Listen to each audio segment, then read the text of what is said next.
Students, very good morning. Class 12th में English literature में आपका चल रहा है प्रोज सेक्शन, और प्रोज में आप लोग पढ़ रहे हैं लेसन 4 द होम कमिंग। इस लेसन में आपके 36 के पहले जो पेज हैं 35, 34, 33, उनमें जो आपका टेक्स्ट है वो इस लेसन का पढ़ाया जा चुका है। और 36 पे हमने बुक खोल के रखी है। द क्रैम्प्ड से इस पैराग्राफ से आज 12th क्लास में आगे बढ़ना है, तो आप लोग अपनी बुक निकाल लें पेज नंबर 36 प्रोज में। और आपका लेसन द होम कमिंग इस पैसेज से आज पढ़ाना है, और ध्यान दें आप लोग, बहुत ध्यान से पढ़ेंगे। आइए स्टार्ट करते हैं, लेट अस बिगिन। तो लिखा हुआ है द क्रैम्प्ड। स्टूडेंट्स, क्रैम्प्ड माने होता है तंग या संकीर्ण, और एटमॉस्फेयर माने वातावरण। ऑफ नेग्लेक्ट माने अनदेखी का। इन इज आंट्स हाउस माने अपनी मामी के घर में। ऑप्रेस्ड माने होता है उत्पीड़न करना, उत्पीड़ित किया। फटिक माने फटिक को। सो मच माने बहुत ज़्यादा। दैट माने कि। ही फेल्ट माने उसने महसूस किया। ही कुड हार्डली ब्रीथ कि वह मुश्किल से सांस ले पाएगा। द क्रैम्प्ड, क्रैम्प्ड माने तंग, और ऑप्रेस्ड माने होता है उत्पीड़ित करना। तो फटिक की मामी के घर के तंग या संकीर्ण वातावरण ने फटिक को इतना ज़्यादा उत्पीड़ित किया कि उसे ये महसूस हुआ कि उसे सांस लेना मुश्किल हो जाएगा। He wanted to go out into the open country. He माने वह, वांटेड माने चाहता था, टू गो आउट माने बाहर जाना, इनटू द ओपन कंट्री माने खुले मैदान में।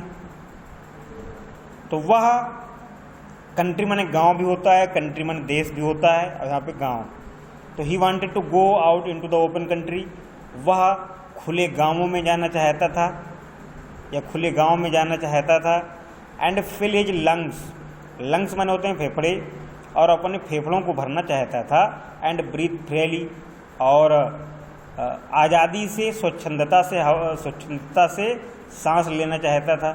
तो he wanted to go out into the open country, तो वह बाहर गांव में जाना चाहता था, और खुली हवा में सांस लेकर अपने फेफड़ों को हवा से भरना चाहता था, अर्थात अपने फेफड़ों की सहायता से खुली हवा में सांस लेना चाहता था। But there was no open country to go to. But माने लेकिन, देयर माने वहाँ, वाज माने थी, नो माने नहीं, कोई भी नहीं, ओपन माने खुली, और कंट्री माने जगह या गांव, टू गो टू जाने के लिए। लेकिन कलकत्ता में या वहाँ कोई भी ऐसे स्थान, खुला स्थान नहीं थे जहाँ फटिक जा सके। लेकिन कलकत्ता में ऐसे कोई भी स्थान नहीं थे या खुला स्थान नहीं थे जो जहाँ फटिक जा सके। Surrounded on all sides, surrounded माने घिरा हुआ, ऑन ऑल साइड्स माने चारों ओर से, बाई कलकत्ता हाउसेस माने कलकत्ता के घरों से, एंड वॉल्स माने दीवारों से। तो कलकत्ता में चारों ओर दीवारों और घरों से घिरा हुआ फटिक, कलकत्ता में चारों ओर दीवारों और घरों से घिरा हुआ फटिक, ही वो ड्रीम, स्वप्न देखता था। नाइट आफ्टर नाइट, एक रात के बाद दूसरी रात को, ऑफ हिज विलेज होम, अपने गांव का। तो दीवारों और मकानों से घिरे कलकत्ता में फटिक रात प्रति रात, मतलब एक रात के बाद दूसरी रात, लगातार अपने गांव का स्वप्न देखता था, या अपने गांव के घर का स्वप्न देखता था। And long to be back there, and माने और, लॉन्ग उत्सुक था, टू बी बैक देयर माने वहाँ जाने का, और वहाँ जाने के लिए उत्सुक भी था। He remembered the glorious meadow where he used to fly his kite all day long. तो ही रिमेंबर्ड, ही माने उसने, रिमेंबर्ड माने याद किया, द ग्लोरियस माने शानदार, और मीडो माने चरागाह को, where he used to fly his kite, जहाँ पर वो अपनी पतंग उड़ाया करता था, ऑल डे लॉन्ग माने पूरे दिन भर। तो फटिक ने अपने उस गांव के शानदार चरागाह को याद किया जहाँ पर वह पूरे दिन या पूरे दिन भर पतंग उड़ाया करता था।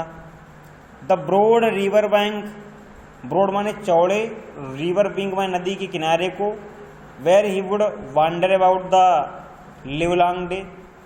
द ब्रॉड रिवर बैंक, अपने गांव में नदी के उस चौड़े किनारे को याद किया, वेर माने जहाँ पर ही वुड वांडर, वो भटका करता था या घूमा करता था, अबाउट माने इधर उधर, द लिवलॉन्ग डे माने पूरे दिन। और फटिक ने अपने गांव के उस नदी के चौड़े किनारे को याद किया जहाँ पर वह पूरे दिन भर घूमा करता था। और आगे लिखा है singing and dance, singing and shouting for Joy. Singing माने गाता हुआ, और शाउटिंग माने चिल्लाता हुआ, फॉर जॉय माने आनंद के लिए। तो फटिक ने अपने गांव के उस चौड़े नदी के किनारे को याद किया जहाँ पर वह चिल्लाता हुआ, और जहाँ पर वह आनंद से चिल्लाता हुआ और गाता हुआ दिन भर घूमा करता था। The narrow brook, the narrow माने संकीर्ण, ब्रुक माने होता है प्राकृतिक जलधारा, छोटी सी जलधारा। और साथ ही साथ फटिक ने उस प्राकृतिक छोटी सी जलधारा को भी याद किया, वेयर ही वुड गो, जहाँ वह जाया करता था, एंड डाइव, और गोता लगाता था, एंड स्विम, और तैरता था, एट एनी टाइम, किसी भी समय, ही लाइक्ड, अपनी पसंद के समय के अनुसार। और फटिक ने इसके साथ साथ अपने गांव की उस छोटी प्राकृतिक जलधारा को भी याद किया, या उस छोटी संकीर्ण जलधारा को भी याद किया जहाँ पर वह अपनी पसंद के अनुसार किसी भी समय जाकर गोता लगाता था और तैरता था। ही थॉट, ही माने उसने, और थॉट माने सोचा, आप माने के बारे में, ही माने अपने, और बैंड माने टोली के बारे में। ही थॉट ऑफ हिज बैंड, तो फटिक ने अपनी टोली के बारे में सोचा, अर्थात जो बच्चों की टोली थी उसके बारे में। तो फटिक ने अपनी दोस्तों की टोली के बारे में सोचा। कंपेनियंस, साथी, ओवर हुम माने जिन पर, ही वॉज डिस्पोस्ड, डिस्पोर्ट माने होता है तानाशाह। तो ही thought of his band of boy companions over हुम ही वॉज डिस्पोस्ड, तो उसने अपनी बच्चों की या साथियों की उस टोली के बारे में सोचा, उसने अपने साथियों की उस टोली के बारे में सोचा जिनका वह तानाशाह था। एंड एबव ऑल माने इस सब के ऊपर, और इस सब के ऊपर या इस सबसे ज़्यादा, द मेमोरी माने याद, आप माने की, दैट माने उस, टायरनेट माने होता है परेशान करने वाली या उत्पीड़क, और इससे भी ज़्यादा उस उत्पीड़क माँ की याद, आप हिज उसकी उस उत्पीड़क माँ की याद उसको आई। हु माने जो, हैड माने रखती थी, सच माने ऐसा, ए प्रेजुडाइस माने पक्षपातपूर्ण रवैया, अगेंस्ट हिम माने उसके विरुद्ध, ऑक्यूपाइड हिम माने याद आए, डे एंड नाइट माने दिन और रात। और इस सबसे ऊपर उसकी वो माँ जो उसके प्रति उत्पीड़क और पक्षपातपूर्ण रवैया रखती थी की याद उसे दिन रात आई। अर्थात इस सबसे ज़्यादा फटिक की माँ जो उसके प्रति उत्पीड़क और पक्षपातपूर्ण रवैया रखती थी की याद फटिक को दिन रात आई। और आगे लिखा है a kind of physical love like that of animals. एक काइंड माने एक प्रकार, आप फिजिकल लव माने शारीरिक प्रेम का, लाइक दैट ऑफ एनिमल्स जानवरों के समान। तो जानवरों के समान एक शारीरिक प्रकार का प्रेम, a longing to be in the presence of the one who is loved. A longing माने एक इच्छा, टू बी द प्रेजेंस माने उपस्थिति में, ऑफ द वन माने एक ऐसे व्यक्ति की, हु इज लव्ड जिसे प्रेम किया जाता हो,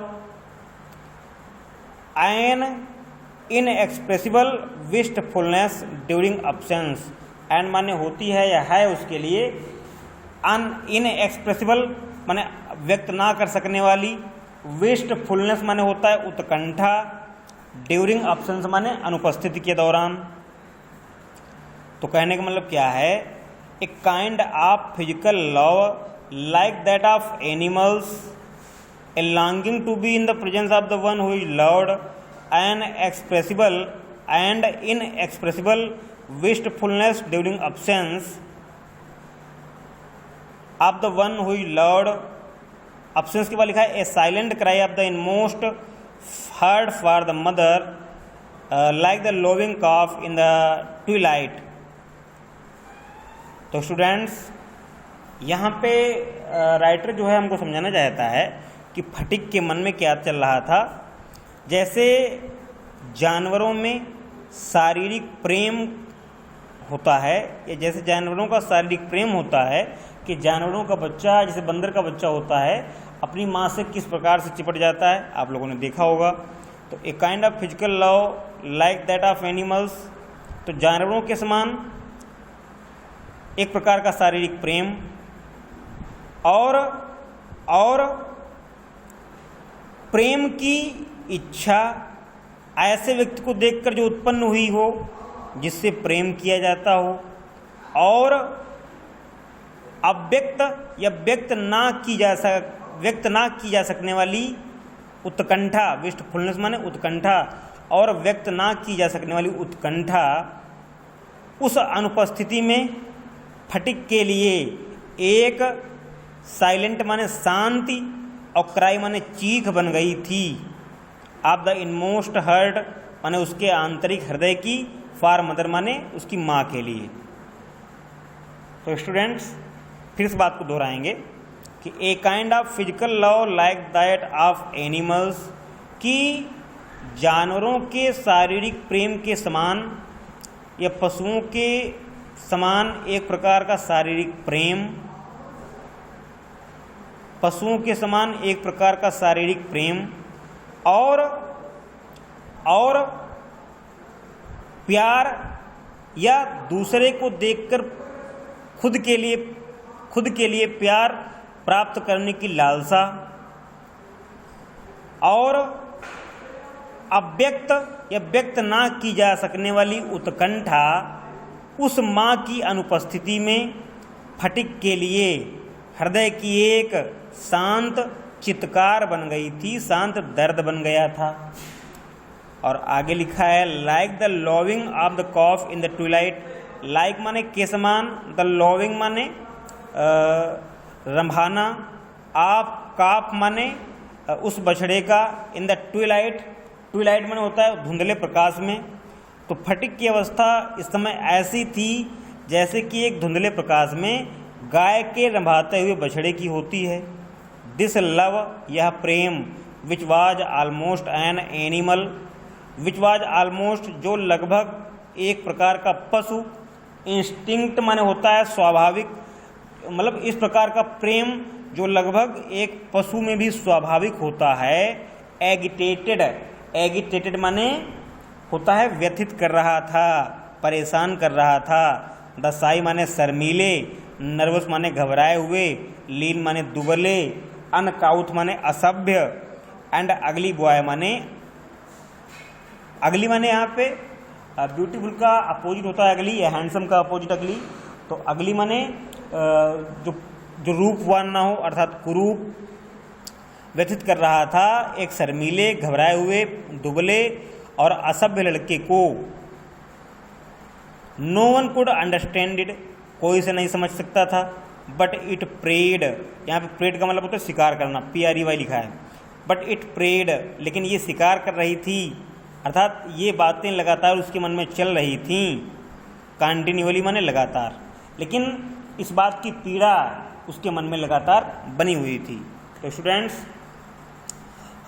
इस पैसेज की लास्ट जो लाइनें हैं 5-6 उनको एक बार फिर दोहरा देते हैं। तो आप देखिए लिखा है यहाँ से दोहरा देते हैं, he thought of his band of the companions over whom he was disposed and एवब disposed तक आप लोग समझ गए हैं, तो यहीं से एक बार फिर देखते हैं। तो he thought of his band of boy companions over whom he was disposed.